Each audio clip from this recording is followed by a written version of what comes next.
Cero. Quita.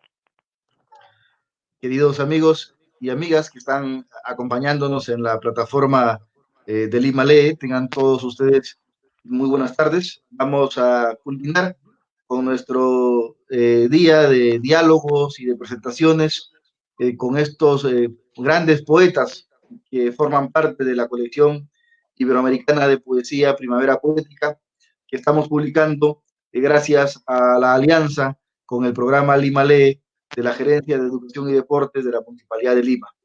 Para nosotros es un privilegio poder contar con poetas de 17 países que están reforzando una colección que estamos entregándole a todos ustedes de manera gratuita. Esta mañana empezamos conversando con Daisy Zamora, la poeta nicaragüense. Posteriormente tuvimos el homenaje a nuestro querido y eterno Arturo Corcuera. Y hoy, viernes 21 de agosto, vamos a culminar esta semana conversando con un poeta a quien respetamos, leemos y queremos muchísimo. Me refiero al gran Leopoldo Castilla, poeta argentino, nacido en Salta, que esta tarde ya se encuentra con nosotros. Querido Leopoldo, buenas tardes, bienvenido a Lima Lee. Buenas tardes, Carol. Quiero agradecerte este esfuerzo tan magnífico que has hecho y la predisposición tan generosa e inteligentísima de la Municipalidad de Lima en difundir la poesía de los poetas hispanoamericanos en tu tierra. Es un gusto poder contar contigo, querido Leopoldo. Bueno, yo empecé a leerte hace muchos años. Te conocí en el Festival de Renato Sandoval, el Festival Internacional de Poesía de Lima, en abril del año 2016. Posteriormente tuvimos la oportunidad de compartir la primavera poética de septiembre de ese año. Viajamos a Huánuco, hay algunos árboles sembrados por ti en esta Alameda de los Poetas que se hizo con Richard Borja, nuestro amigo huanuqueño. Y hoy, por supuesto, que estamos haciendo una especie de consolidado para derrotar a la pandemia con la poesía. Por supuesto que es una alegría poder contar contigo en esta primavera. Así que gracias, más bien a ti. No, gracias a ustedes. No dejo de recordar siempre ese viaje a Huánuco y ese encuentro con ese alcalde magnífico, Richard, de una sensibilidad total, cuando plantamos los árboles. Que Y fue idea ahora tuya, que fue idea tuya, además. Tú fuiste quien nos sugeriste la idea recuerdo, de ¿no? ¿Por hacer, qué nos sembramos unos claro, arbolitos? Dijimos. de hacer el bosque de los poetas Uh-huh. para que quede en la ciudad. Y bueno, así como hemos plantado árboles, ahora tenemos que plantar versos, tenemos que plantar poemas. Ahora que hay tanta devastación en el mundo, tanta devastación en la naturaleza, cuando se hace pedazos todo lo que la tierra ha creado, tenemos que llevar la poesía, que su propia siembra ya es de creación y de maravilla, ¿no? Así que me parece inteligentísimo esto que están haciendo ustedes para resembrar, empezar a resembrar nuestro continente con poesía. Y bueno, cosas que hemos aprendido leyendo a poetas como tú, y me gustaría más bien, querido Leopoldo, que nos empieces a contar, ¿no? De repente, eh, ese entorno rodeado de poesía en el que tú creciste. Yo recordaba esta mañana que el año 2018, que tuve la oportunidad de estar en Buenos Aires y que me recibiste en tu casa, y te agradezco por eso, por supuesto, coincidió que se celebraba el centenario del nacimiento de Manuel de Castilla, ¿no? El gran poeta argentino que además es tu padre. Entonces, Sí, cuéntame un poco, porque me gustaría que nuestros connacionales sepan, ¿no? Sobre Manuel de Castilla, sobre el gran papá que tuviste y que tienes, porque los papás son eternos, y cuánto influyó eso para que tú puedas asumir como carrera la literatura, ¿no? El oficio de la poesía. bueno, mira, debo hacerte algunas aclaraciones. Primero, la poesía no es una carrera. La que poesía es un destino y, y es un destino solitario y es un destino hermoso. Yo, que he tenido el privilegio de nacer en casa de un poeta, y si a mí me hubieran dicho antes que hubiera querido que mi padre, quisiera que mi padre hubiera sido un poeta, era lo que más hubiera querido. Así que se dio esa coincidencia. Y bueno, una casa llena de libros, donde iban los grandes poetas y artistas, no solo poetas, artistas, pintores, músicos del país pasaban por ahí, así que yo de niño he tenido el privilegio de frecuentar esa alegría y un mundo muy profundo y muy serio, muy honesto, ¿no? Que estaba, ¿cómo se llama? Te puedo decir, estaba sostenido por la creación y también por una gran alegría de estar en la tierra y de celebrarla y de cantarla. Y así que, bueno, y cuando me hacen esa pregunta de, sobre mi padre, que me enseñó casi todo lo que sé, le digo, bueno, que mi padre hizo algo fundamental para que yo pudiera ser poeta. Lo más fundamental es que me hizo a mí, ¿no? Sí, sin lo cual, pero ha sido una infancia dichosa y hasta que él murió, que tendría él 61 años, yo tendría 40 años, pues yo ya estaba en el exilio en España, ahí fue la última vez que lo vi, y en todo ese tiempo fue una hermosa camaradería entre él, mi hermano Guaira, que también es escritor y un gran titiritero y un tipo maravilloso. Y era una casa llena de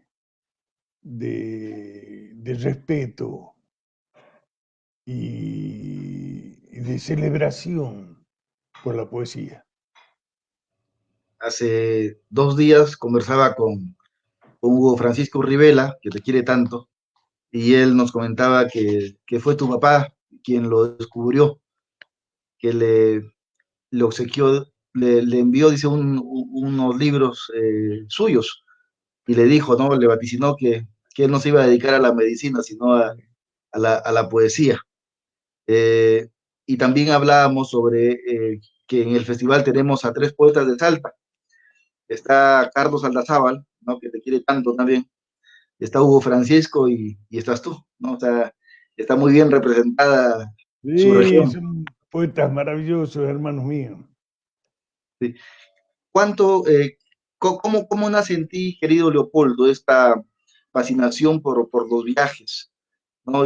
O sea, conozco perfectamente que tú eres un hombre que lee mucho, escribe mucho, pero que además viaja mucho, ¿no? Ah, bueno, ahora por la pandemia, pero igual sigues viajando, estás en Perú en este momento.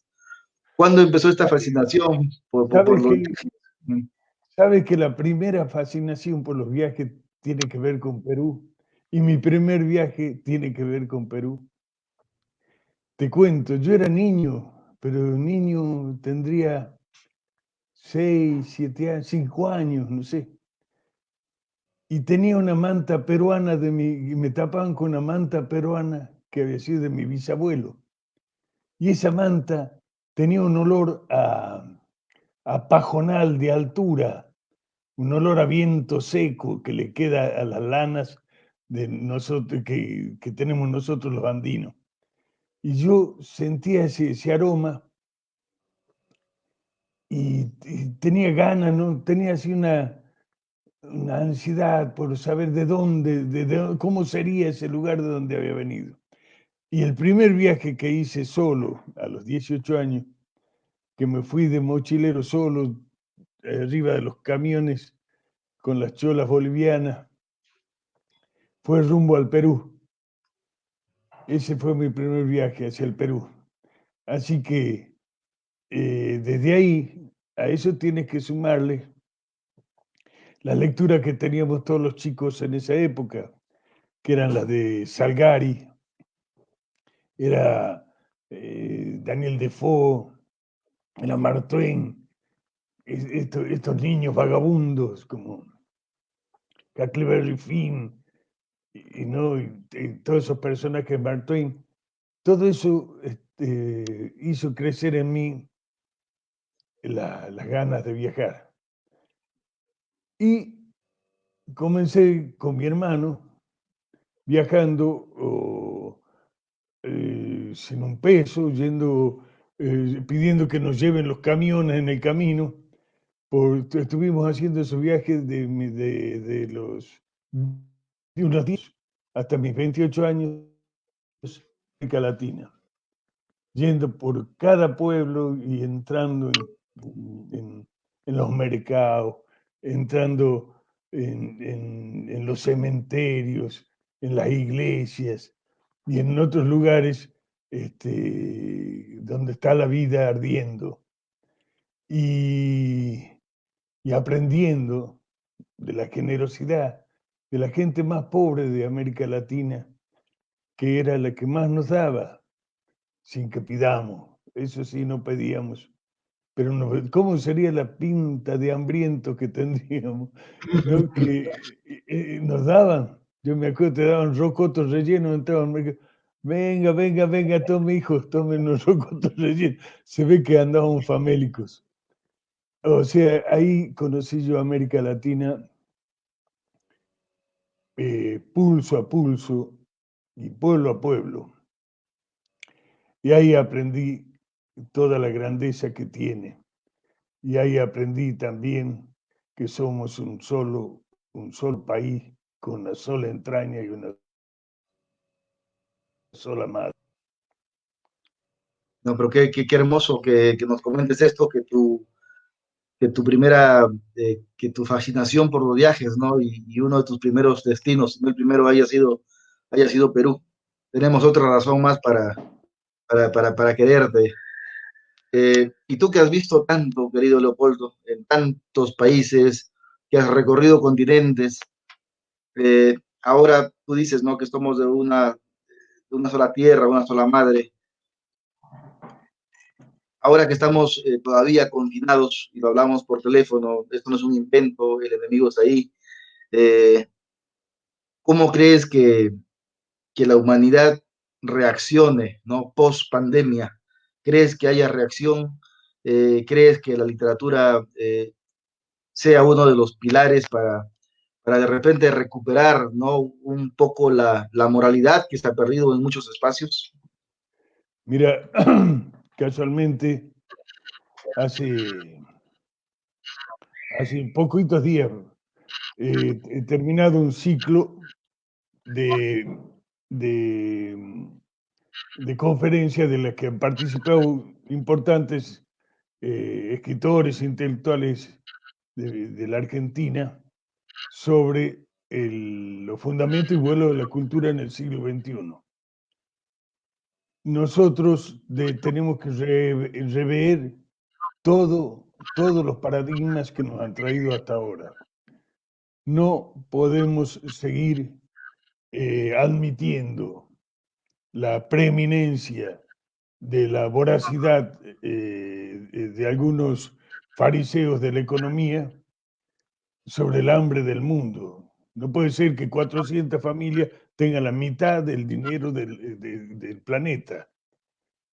No podemos permitir que siga siendo devastada la naturaleza, porque si se descuidan, este puede ser el primer preaviso de una posible extinción de la especie humana si seguimos así, ¿no? La Tierra, que sabe más que todos nosotros, la Tierra ¿a quién debería consultar primero las Naciones Unidas? El planeta es el primero que debería consultar. Está, así como es magnánima, también puede ser feroz. Y creo que esta experiencia de la pandemia, que lo ha dejado al hombre solo frente a lo invisible, le ha vuelto invisible también el destino. Entonces, lo que tenemos que hacer es rever ese destino, volver a fabricar ese destino. No podemos seguir a disposición de la miseria del poder. No podemos, hay mucha gente muriéndose, y no de pandemia, hay mucha gente muriéndose de hambre, hay refugiados, hay una iniquidad espantosa con la humanidad, y nosotros tenemos que hacer algo, porque si no lo hacen los gobiernos, porque tienen otros objetivos inconfesables casi siempre, por lo menos que lo haga ya sea desde el poder o no y desde las bases de la ciudadanía. Hay gente que tiene sensibilidad para aportar a estas cosas. Y yo creo que lo primero que tenemos que hacer es, entre las primeras cosas que tenemos que hacer, es rever la idea de la guerra. ¿Ah? No puede ser que en nombre de Dios el hombre se venga asesinando en batallas desde el fondo de los siglos. No puede ser que en nombre de la libertad, como no quiero comprometer a nadie con un calificativo, este señor Trump, que no sé si merece algún calificativo, que es capaz de enjaular niños, ¿ah? Separarlo de sus padres y enjaular niños. Ese En nombre, mamarracho perverso, ¿no? en nombre de la libertad. ¿No? Esté dominando media humanidad.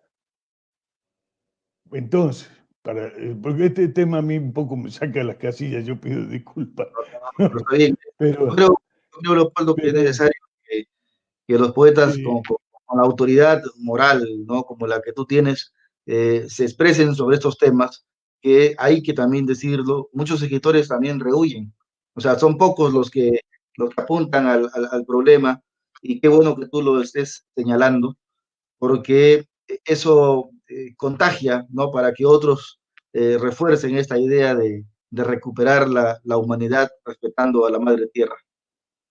sí, y no nos olvidemos que la poesía, esto ya lo he dicho alguna otra vez, la poesía no es un violín, la poesía es, es un bastión de valores importantísimo. Desde que nació la poesía hasta el día de hoy, viene defendiendo, esto lo repito, lo he dicho en otras oportunidades, viene defendiendo la armonía del hombre con la tierra, la armonía del hombre con la naturaleza, del hombre entre los hombres, del hombre con el universo.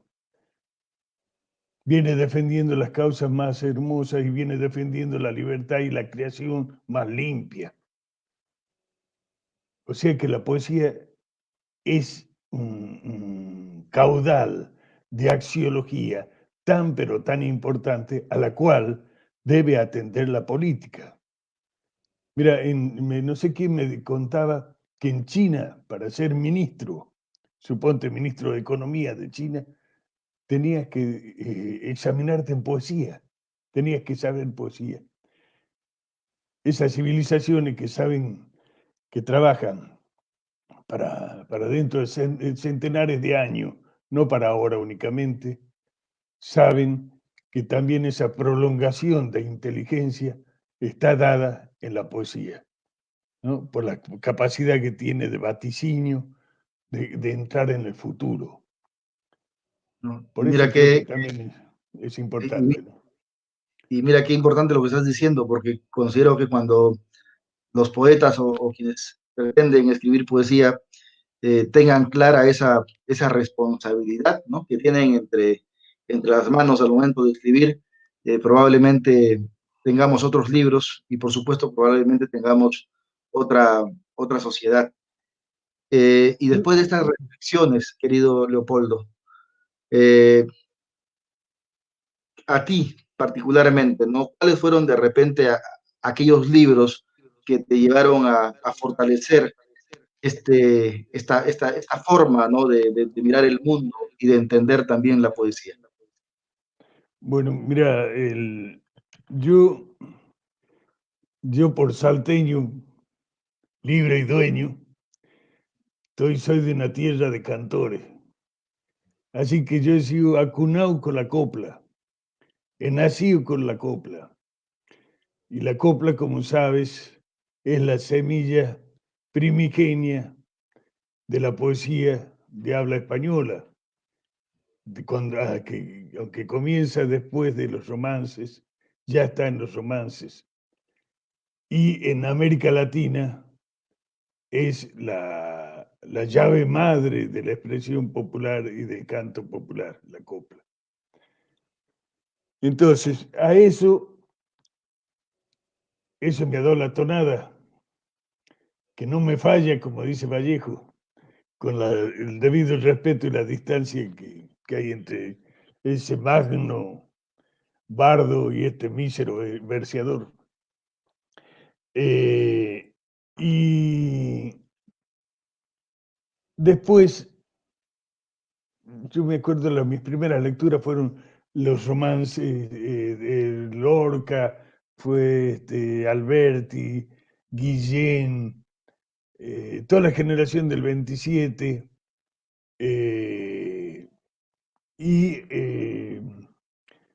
algunos poetas en ese tiempo contemporáneos, argentinos, maravillosos poetas, como que eran contemporáneos, de Lugones hasta digamos, la llamada generación del 40, que fue una generación muy, muy fuerte en la Argentina, porque eran muchos poetas y muy cabales, muy de una producción muy fuerte y ceñida y rigurosa.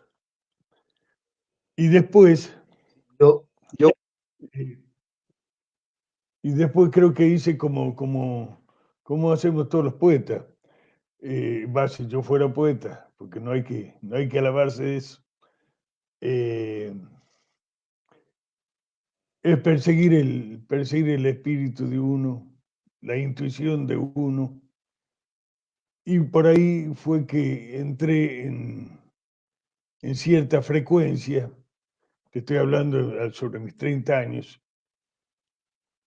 cuando, aparte de los libros de viaje, se me dio esta línea de mi poesía que es la percepción de cierta física oculta en la realidad, cierta, cierta poesía oculta en la física y en el universo. Eso ha dado a luz a libros que se llamaban Versión de la materia, Campo de prueba, Teorema natural, Línea de fuga y uno de los últimos que se llama Poesón al universo. Ahora, todo eso viene más, no viene de una lectura de la ciencia, viene de mi infancia.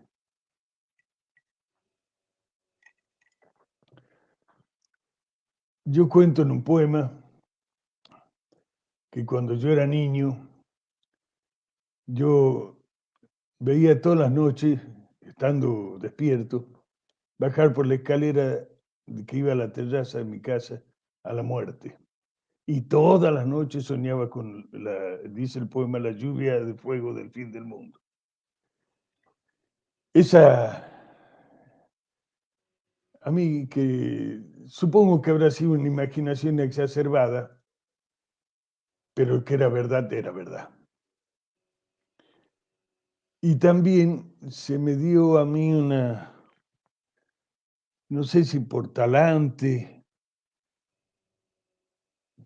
también por algo que tenemos nosotros los latinoamericanos, los andinos, ¿has visto vos que los hombres en el Ande entran y salen de la muerte, vuelven a estar con los vivos, se vuelven a ir, donde la muerte es una especie de puerta transparente, de ida y vuelta, que se frecuenta con naturalidad. Y bueno, publico ese poema, voy a contarte una anécdota, en Madrid. Entonces, yo tenía una amiga, Capi Corrales, que era científica, y le dicen los científicos del, de, del Instituto Superior de Estudios Científicos, que tenía la casa, la residencia del estudiante a su cargo en esa época, que querían que yo les dé un recital especialmente de mis poemas, pues tenían curiosidad por las cosas que yo decía. Entonces, bueno, voy, les doy el recital, y al terminar el recital me dicen, y usted dígame, este poema, este otro, ¿qué quiere decir? Va, va, va. Y dice, ¿y de qué teoría, en qué teoría se basa usted para contar esto?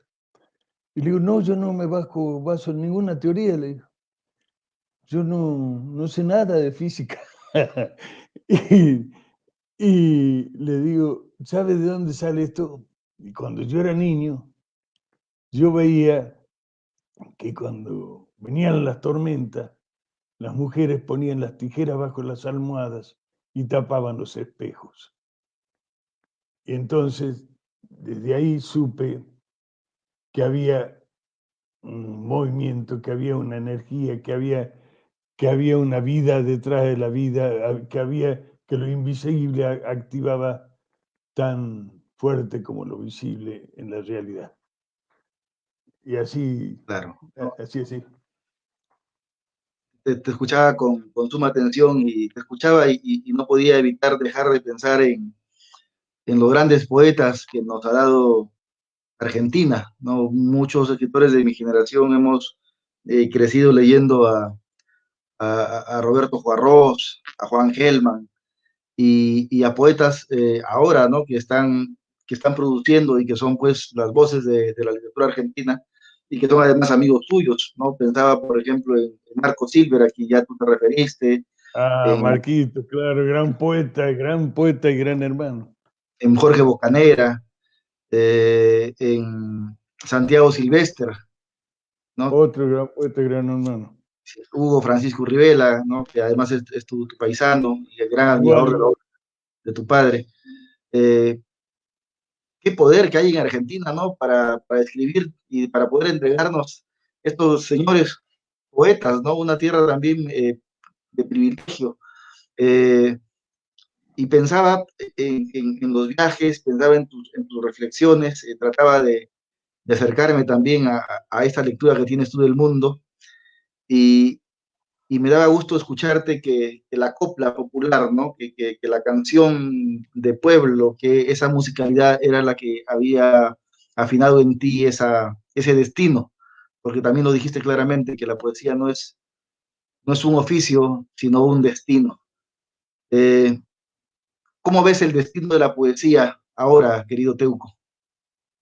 La poesía, ahora veo que se le está haciendo, por culpa o a favor de esta pandemia, tal vez una de las pocas cosas que permite esta pandemia frente al horror que trae ante tanta gente.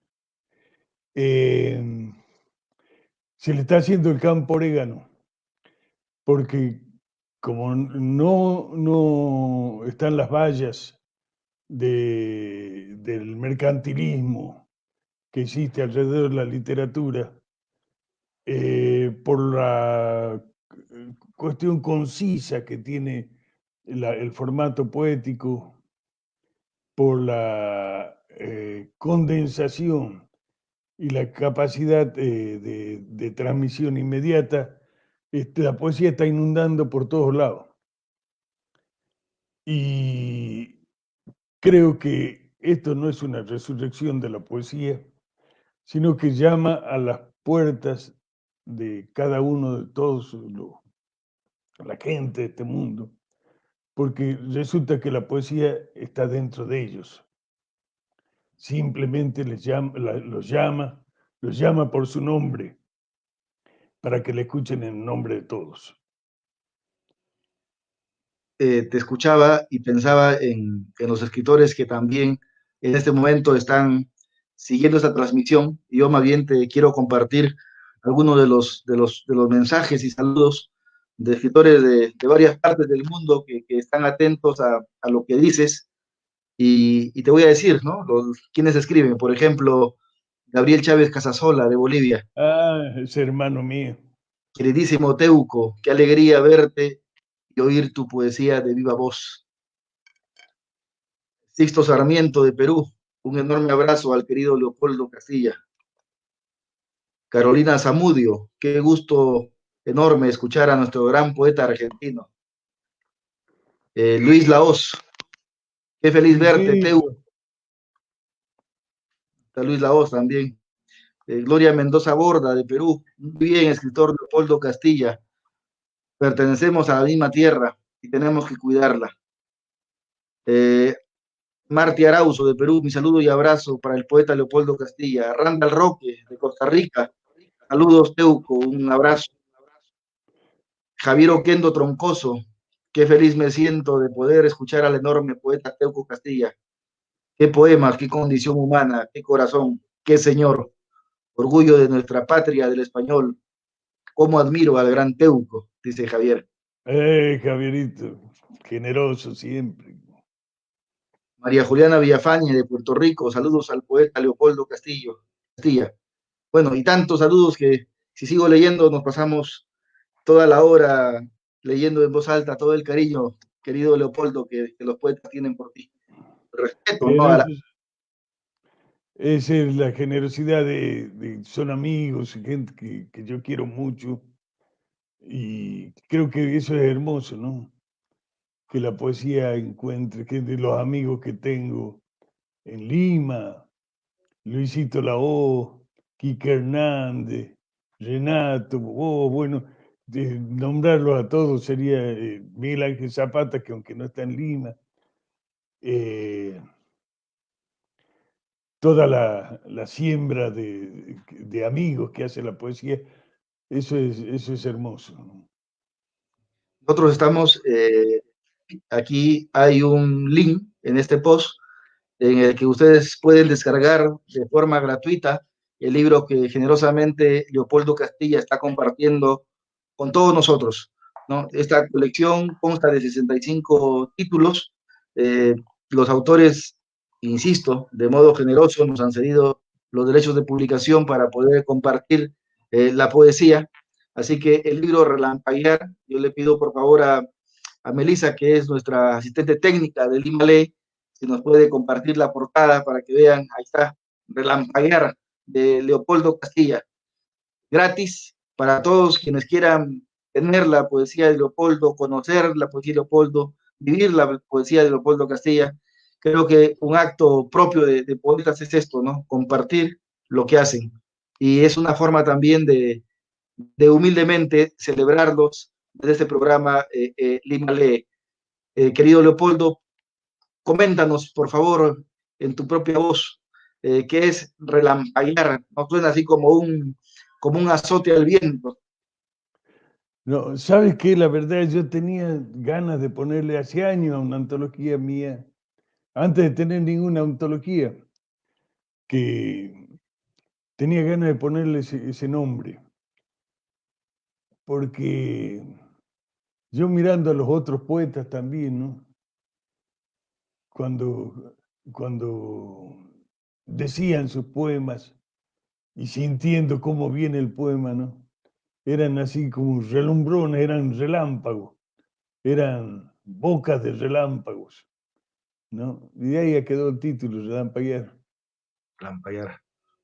Eh, todos quienes estamos aquí conectados, conversando, bueno, escuchando el diálogo con Leopoldo, sabemos quién es él, pero yo igual quiero compartir, a pesar de que de repente se sonroje nuestro poeta, que es exageradamente humilde cuando se trata de hablar de él. Voy a leer un poco de tu biodata, querido Leopoldo, para contarle a los cientos de seguidores que tenemos en el programa quién es el señor con el que estoy conversando.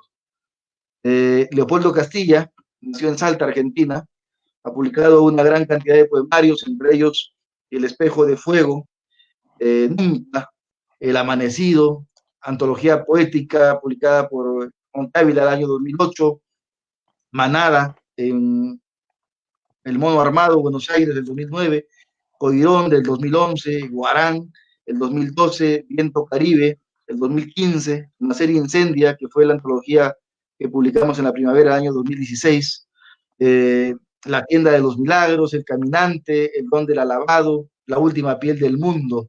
Además, como narrador ha publicado Odilón, La Luz Naranja, La Canción del Ausente y la novela El Arcángel.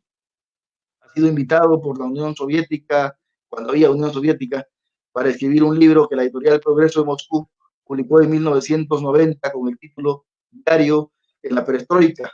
Además, tiene premios nacionales e internacionales, como por ejemplo el primer premio municipal de poesía de la Ciudad Autónoma de Buenos Aires, el primer premio de poesía del Fondo Nacional de las Artes, libro de oro del año, instituido por Fundarte, el 2013, premio Esteban Echevarría, en Argentina, premio Conex, premio Rosa de Cobre, Biblioteca Nacional por su trayectoria, premio internacional de poesía Víctor Valera Mora, que otorga el Centro de Estudios Latinoamericanos Rómulo Gallegos de Venezuela. Recientemente, por toda su gran obra, recibió el Gran Premio de Honor de la Fundación Argentina para la Poesía el año 2018. Son algunos de los premios que tiene Leopoldo, no son todos los libros que ha publicado, sino también, insisto, nos pasaríamos la tarde leyendo una trayectoria impecable, implacable además. Gracias, Leopoldo, por este lujo de permitirnos poder conversar contigo, reconfirmarte nuestro respeto y cariño. Y ahora sí, me gustaría que por favor a todos los que estamos en platea, en palco y en popular, nos leas algunos de tus poemas. Bueno, vamos a ver. Tal vez lea algunos de los que están allí, que no recuerdo bien. Bueno, mira, te voy a leer. Hay un poema, hay un libro mío que se llama Manada. Un libro mío que se llama Manada y que habla de la manada humana, ¿no? Entonces, ahí ese poema también va avanzando por las edades del hombre, por las edades de la aparición de los bichos, de los árboles, de la vida en el planeta. Y después sigue con cuando desaparece la vida y el hombre. Pero vamos al comienzo con este poema que dice así. Vinimos antes. Hay lugares que el espacio desconoce. Soy la luna que le aúlla al lobo. Me he infiltrado entre ustedes, convicto con la intensidad de la hoja que cae lejos de la naturaleza. Una esquila que brilla en los residuos. Un génesis falso. Una alegría. Sobrevuelo la tierra, la tiemblo, igual que una lluvia que no ha caído todavía, olisqueo el mundo como una presa. No olviden el fulgor del instante que no está. Los hombres llegan antes de venir. Soy una señal. Debo amamantar a mi madre, después volver al sol.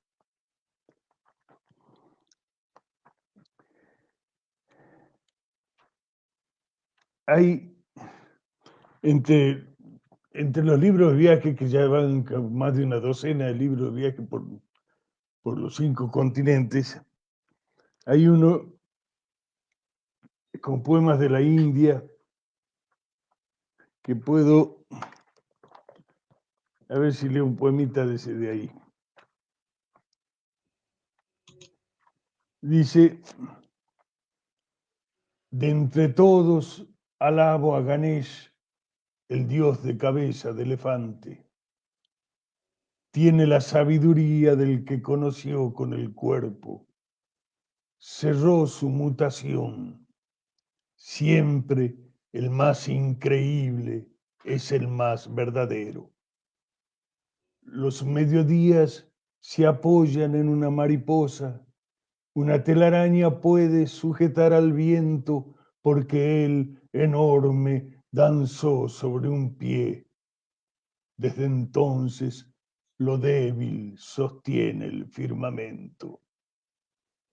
Como él, somos nosotros esta aleación de la gravedad y el pánico. ¿Quién puede soportar sin desfigurarse el peso de sus sueños?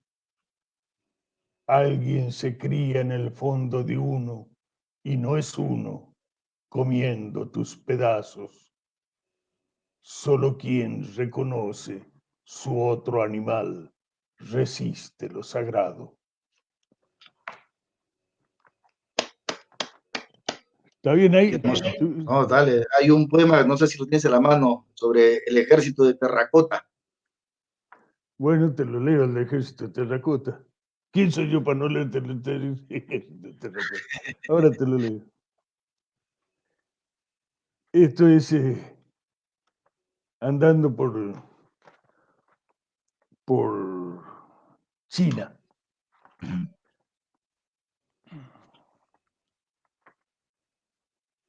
La balada de Auschwitz también es un poema totalmente, creo, necesario para... Bueno, te leo la balada de Ashi que le encontró primero y después el ejército de terracota. ¿Está Perfecto, bien? claro que sí. Perfecto. La balada de Auschwitz dice, estaba por leerla desde el índice, que soy bruto. No digas eso. Dice así, en la valija de Jacobo caben una camisa, una fotografía y el polvo del camino que adelgazó cuando lo enterraron. Estos son los anteojos de Isaac, los de ver irse el mundo por una grieta de un vagón del tren. Los limpiaba con su aliento. No podía respirar si miraba. Si respiraba, se quedaba ciego. Este es el pelo de Esther encaneciendo solo. Esos son los zapatos de Samuel y la muleta de Aarón y la pierna de madera de Raquel. En esta mancha del jergón de paja se disolvió el niño al mamar la tiniebla de su madre. Esa es la tela que tejieron con sus cabellos, y es que lo frágil hila el espanto.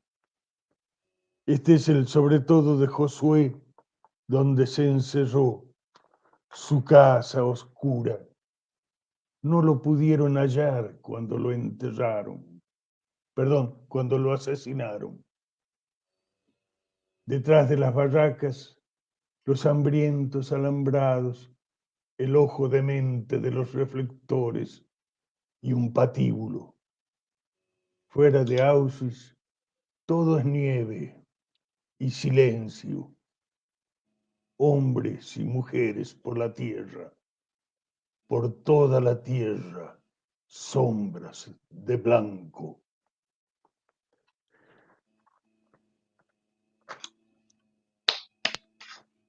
Hay un mensaje, una poeta, Cristina Botello, dice, soy boliviana y me siento muy feliz de conocer al gran poeta Leopoldo Castilla. Un abrazo desde Indiana. Un beso, dile un beso grande. Y el ejército de terracota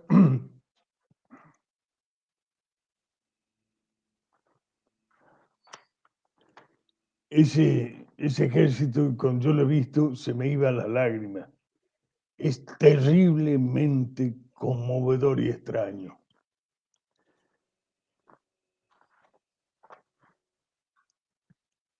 Dice así,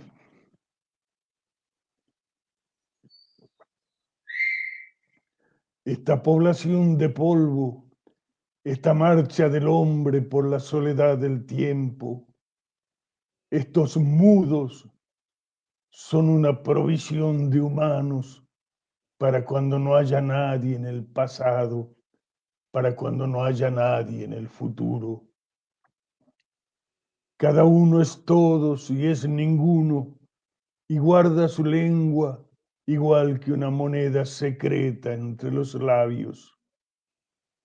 Mientras ellos avanzan inmóviles, nosotros caemos de nacer desconocidos a morir desconociéndonos en la guerra que desde siglos se quema intacta en el aire, helicoidal, insepulta como un pozo ciego. Este museo de los vivos, localizado en algún lugar de la muerte, estos hombres apagados, aldeanos, campesinos, esta leva humana, solo para que la guerra sea mortal, es lo que restará de nosotros, semillas neutras, con la carne en el barro y el porvenir en la memoria. ¿Quién puede detener el ataque del vacío de los guerreros, de los caballos fijos en el espanto, del resucitado que apunta con su flecha invisible? Todavía mata el trazo, la geometría letal de lo que no ha nacido. Miren en los ojos visionarios, en los párpados de cansada arena, al poder mendigo, y en la boca donde se les descorazona una vieja, inalcanzable sonrisa, la derrota de todas las victorias. Miren los decapitados de pie en el orgullo, reunidos en el vivac de la disolución, en un alto de la batalla, palidecer de una incontenible muerte natural, mientras un caballo hundido en la arcilla, solo con la grupa en este mundo, salta salvaje hacia otra forma y es miles de caballos en el oleaje de la tierra. En un rincón sobran los huesitos del ladrón de tumbas, muerto por el mercurio que mata como el hombre porque no puede separarse de sí mismo. Este ejército de arena, esta sequía de la guerra, marcha desde China, va hacia la tumba de todos los imperios.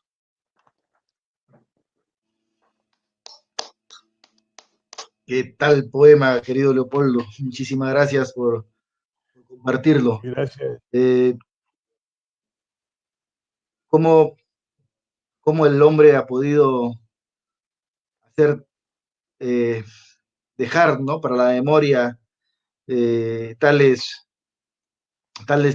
manifiestos, ¿no?, sólidos, físicos, que están allí para el deslumbre? Tú dices que no podías evitar conmoverte y llorar cuando estuviste frente al ejército de terracota, ¿no? Sí, mucho me temo que el emperador esperaba resucitar y contar con esos ejércitos y que no eran para la paz precisamente. Pero, pero el tiempo que es bifronte, lo ha dejado como un testimonio totalmente inverso. Realmente se desmorona, como esos soldados, se desmorona la guerra, porque la guerra no tiene una sola idea que la sostenga. No hay una sola idea que sostenga la guerra. Y eso Entonces, tiene que ser, ¿no? Y digo, eso es algo que tiene que quedarnos claro a todos, ¿no? No hay una sola claro, idea en la guerra. Punto. O claro, sea, esa es se la máxima. acabó, ¿no? No, Claro. no podemos ser brutos al nivel yo creo que las piedras son mucho más inteligentes. Saben ir del polvo y volver del polvo. Nosotros ni siquiera eso.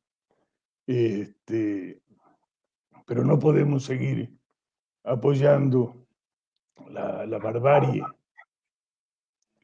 Efectivamente, podemos, hablábamos de que, por ejemplo, había pasado, eh, la peste, ¿no? Sucedió la guerra mundial y el hombre siguió matando. Con estas invasiones, en nombre de la libertad, entre comillas, el hombre sigue matando. Ahora estamos sobreviviendo a una pandemia y el hombre sigue matando. O sea, algo tiene que suceder en nuestra especie para poder entender lo que tú estás expresando, ¿no? Que la guerra no tiene nada que la sostenga, que debemos de apostar por otra cultura, ¿no? De repente construir nuevos paradigmas para la convivencia, y allí la poesía tiene que ser algo transversal para poder, para poder reentender tal vez nuestra humanidad. Querido Leopoldo, se nos pasó el tiempo volando.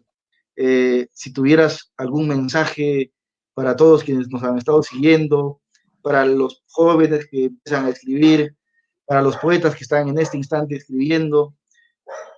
Entonces, te dejo para que nos digas algo y de repente también quieres despedirte con otro poema más y nosotros quedamos Sí, mira, sumamente agradecidos. eh, yo no tengo autoridad para dar mensaje a nadie. Yo creo que el gran mensaje nos lo está dando la naturaleza a todos. Y eso es lo que debemos oír, sobre todo eso es lo que debemos oír. Y me voy a despedir con un poemita que a vos te gusta mucho, que está en mi libro Manada, y este está dedicado a vos. Muchas gracias. Y que habla de cómo los bichos han llegado a este planeta desde el universo. Dice así: el hombre se ve entero en el ojo del animal, dentro de una gota, cayendo todavía en el aluvión de los astros.